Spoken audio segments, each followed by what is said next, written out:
I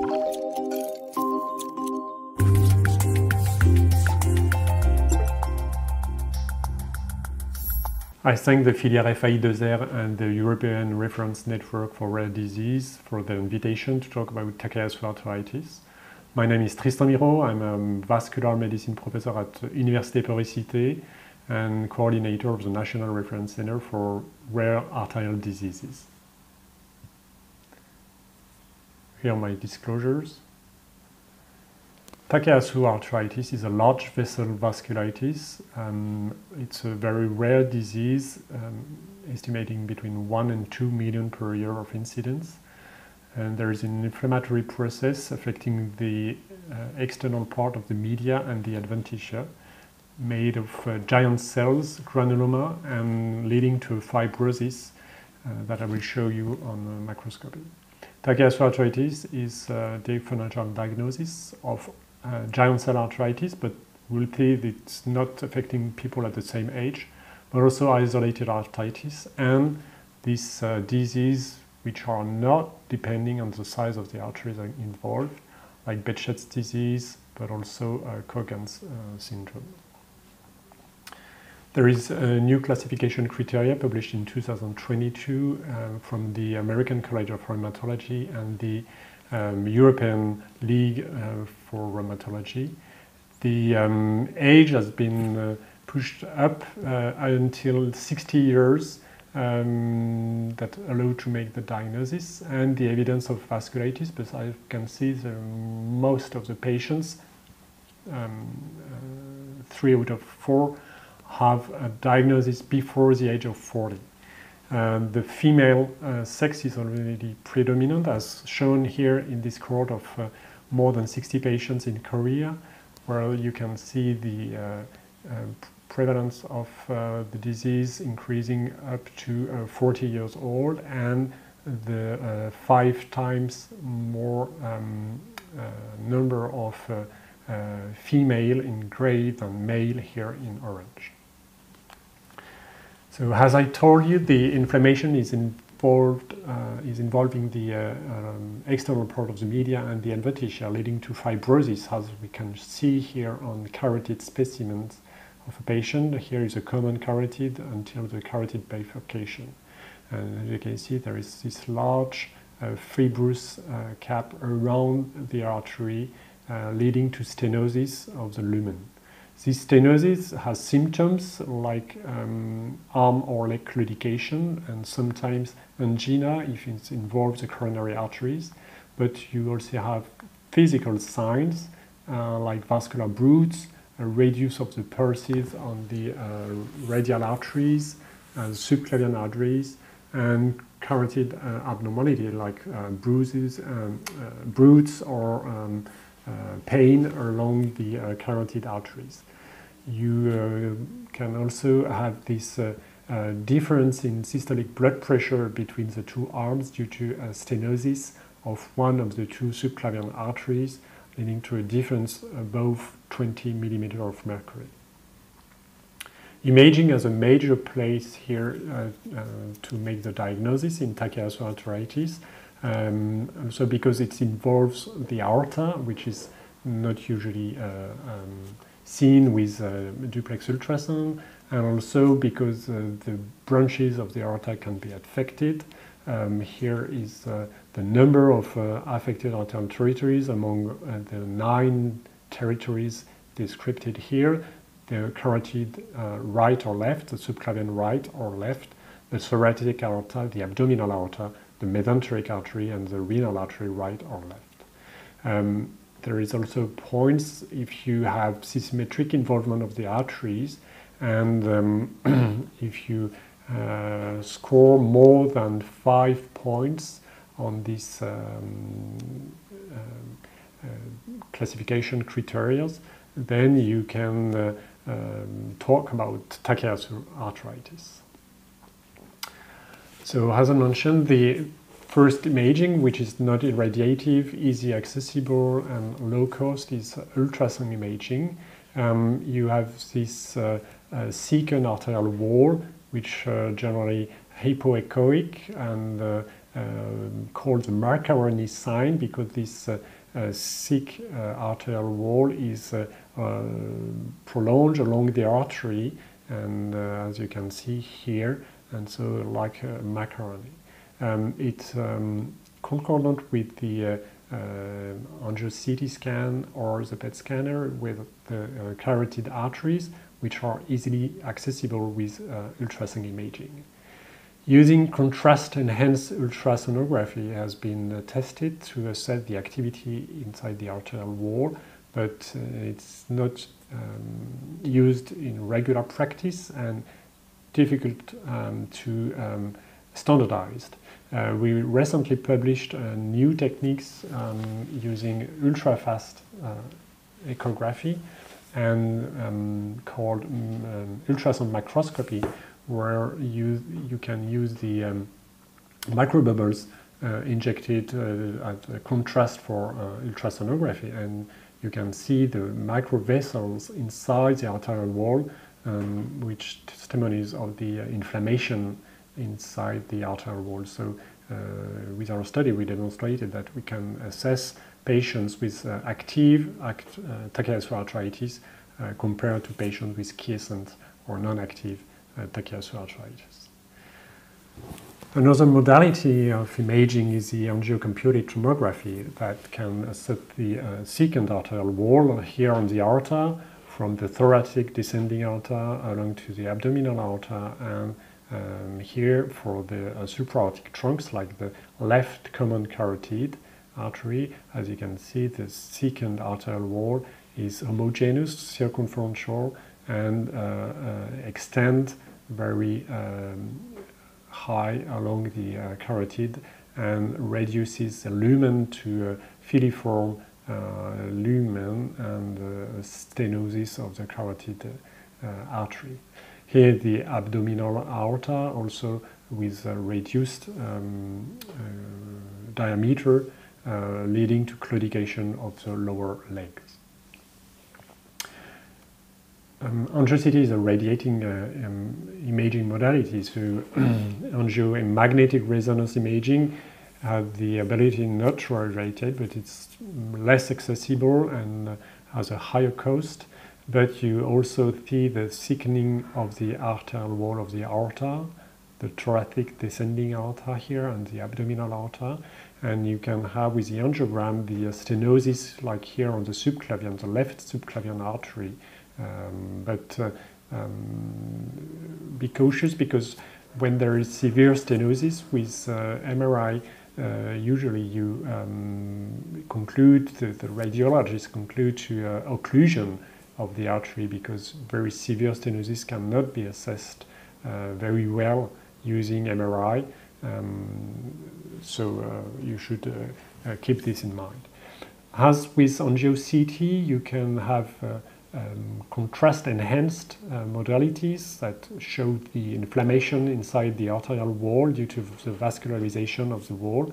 With MRI you use gadolinium, but with angio-CT you use iodine contrast medium, and this assesses the activity also of the arterial inflammation. Finally, a metabolic activity can be assessed using 18-fluorodeoxyglucose TEP scanner. Here, before treatment, you have this hypermetabolic testimony of the inflammation inside the arterial wall of the ascending aorta and the descending aorta here. And after treatment, there is no more metabolic activity inside the arterial wall. On the full picture of the body, you have these subclavian arteries, the complete aorta, and the branches of the aorta with metabolic activity, testimony with a TEP-FDG, but here after treatment everything has disappeared, which is correlated with the acute phase reactants that are normal, and the new known apparition of the arterial stenosis. New modality also assess the place, because we can know how to use it yet, the PET MRI, combining the magnetic resonance imaging modality with the 18-fluorodeoxyglucose PET. It is less accessible again than the PET or the MRI, but you can have a great concordance of the inflammatory pattern or the fibrous pattern or quiescent disease, patient with remission, like in this study with small effectives. To assess the activity of this vasculitis, we usually use the CARES criteria published in 1994 or NIH criteria. New onset or worsening of 2 of the following items are required. Either you have systemic features or symptoms of ischemia due to the vascular inflammation, elevated acute phase reactants in the biology samples, or new or worsened arterial lesions using the different imaging modalities. There's other activity scores, ITAS or DATAG, for example. To control the inflammation, you have a multi-steps process. Here is a protocol that we published in 2020 in France, but there is also this tree to treat Takayasu arteritis published in 2018 by the ELR. First steps, of course, is use of glucocorticoids and adding with immunosuppressants or like DMARDs, or in a second step you add the DMARDs. Then, if you have the control of the activity, you will taper the corticosteroids until you can stop it. But if the disease is still active, or corticodependence, or relapse, or recurrence of the activity of the disease, then you will proceed to the second step by adding immunosuppressant therapy like methotrexate or dasoprine, or if you are already at a combination with immunosuppressant therapy, DMARDs, with glucocorticoids, you will introduce biologics between TNF-alpha inhibitor or anti-IL-6 receptor like tocilizumab. In our algorithm, this is the third steps, and if you still have a disease active with a biologic, then we'll see other options later in the talk. One key message is to keep in mind that in presence of inflammation in the disease, you should not try to perform any endovascular revascularization or bypasses. As we shown in 2012, when you have ESR or C reactive protein or fibrinogen, which is not normal, you increase the risk of complication of the revascularization that has been performed. And in the multivariate analysis, the odds ratio is around 7, which is very, very high. Several studies tried to test biologics in Takayasu arteritis. There is a TAC study made in Japan, including patients with relapsing disease within 12 weeks with prednisolone above 0.2 milligram per kilo per day, and excluded patients with already treatment with DMARDs or biotherapy. The prednisone was increased and patients were randomized in a double-blind fashion after remission has been obtained. 18 patients received placebo and 18 patients received the tocilizumab subcutaneously 162 milligrams per week. Here are the characteristics of the patients. Most of them were women of young age, 31 years old, and the corticoid dose was for most of them 0.6 milligram per kilo or lower after the increase and at randomization. The study was negative. It was an event-driven trial and stopped after 19 events. And the patients who relapsed were 8 in the tocilizumab group and 11 in the placebo group. So it is not significant. And if you use the NIH criteria or CARE criteria, you obtain the same numbers and figures of relapsing Takayasu arteritis. But if you are in a pre-protocol design, because there is some allocation issues, the significance was reached at 0.03. In a retrospective study in France, we assessed the remission and the number of relapse of Takayasu arteritis treated with these biologics, either TNF-alpha antagonist or tocilizumab, and the number of patients who stopped due to adverse event, inefficacy or death in treatment. So at 2 years, there was 1/4 to 30% of the patients who stopped the treatment, which is quite high actually, for therapy that was introduced to control the activity of the disease. So we have a randomized controlled trial in France that address the question in patients refractory or with relapsing Takayasu arteritis treated with prednisone and DMARD to treat either with infliximab 5 mg per kilogram or tocilizumab 8 mg per kilogram, and to obtain remission at month 3 and sustained remission between month 3 to month 6 with a very low dose of prednisone, less than 0.1 mg per kilo per day. This trial is recruiting now in France in more than 18 centers. Other therapeutics have been tested: CTLA-4 Ig, abatacept, which did not show any benefit compared to placebo. It was an add-on therapy to prednisone and conducted in North America. And there is case reports of the efficacy of JAK inhibitors, like here in these patients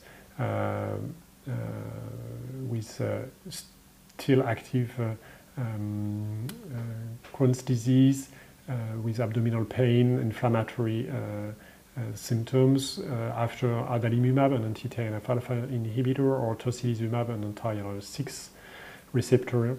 And then with tofacitinib, she could reduce the symptoms resolved, and she tapered the prednisolone to 8 mg, and with no activity anymore on the supraortic trunks of the aorta, and complete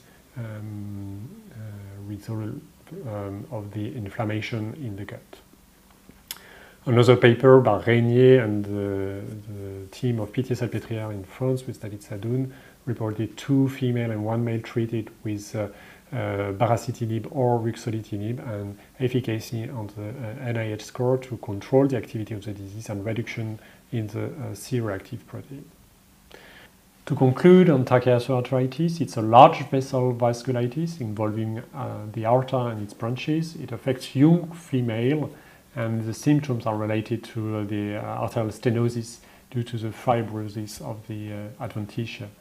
Imaging is the key player in the diagnosis, as I've shown you, and also in the follow-up, because it is very, very important to assess the activity of the disease, and especially the arterial beds involved and new stenosis. To control the inflammation, we use as first step glucocorticoids, and either in association with DMARDs or in a second line with DMARDs to be able to taper glucocorticoids rapidly. And biotherapy comes after with anti-TNF-alpha inhibitors or anti-IL-6 receptors like tocilizumab. For the fourth line, there is diverse therapeutics that can be used as either anti-interleukin 23 like ustekinumab, or JAK inhibitors, as I've shown you in case reports. I will really focus on the fact that hypertension should be very, very well followed and controlled by using the measure on not only on the brachial arteries but also on the ankle, because due to stenosis of the subclavian arteries, the level of blood pressure is lower on the brachial artery measurements. But if you look at the ankle measurements, you will have a high level of blood pressure.